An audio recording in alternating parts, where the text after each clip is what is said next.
Hey guys, it's How to Tech Simplified, and in this easy tutorial I will be showing you how to get the mobile version of Idle Heroes for free on your MacBook, laptop or computer.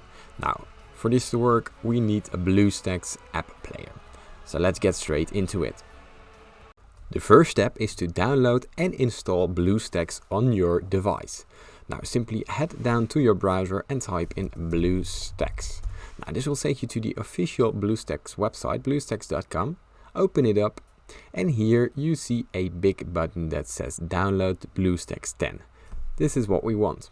Now from here we simply download it and the .exe file should be downloaded.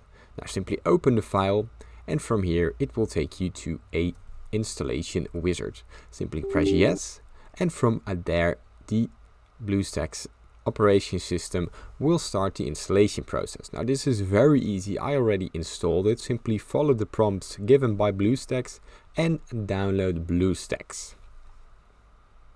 Now when the installation process has been finished, your Bluestacks app player should open up and it should start to load, and from there you will get this window right here. Now from here you simply go down to the Play Store, the actually Google Play Store. And what's very important is that you use an existing Google account to log in right here.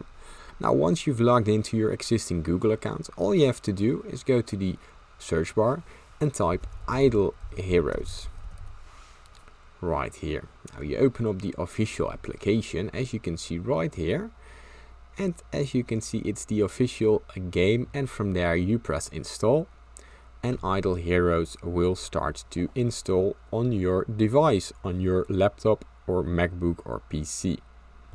When the game has fully downloaded it, the installation process should start, and as you can see there is an icon of Idle Heroes on my PC and I can start to play the game right here. Now I can double press the icon or I can simply play it from Bluestacks itself. Now as you can see the game starts like it should on your mobile phone, and here we see the commands to use. And as you can see here, I can simply press tap to play. Now that's everything. If this tutorial has helped you in any kind of way, please subscribe and leave a like. It helps me out a lot, but most importantly, thank you for watching.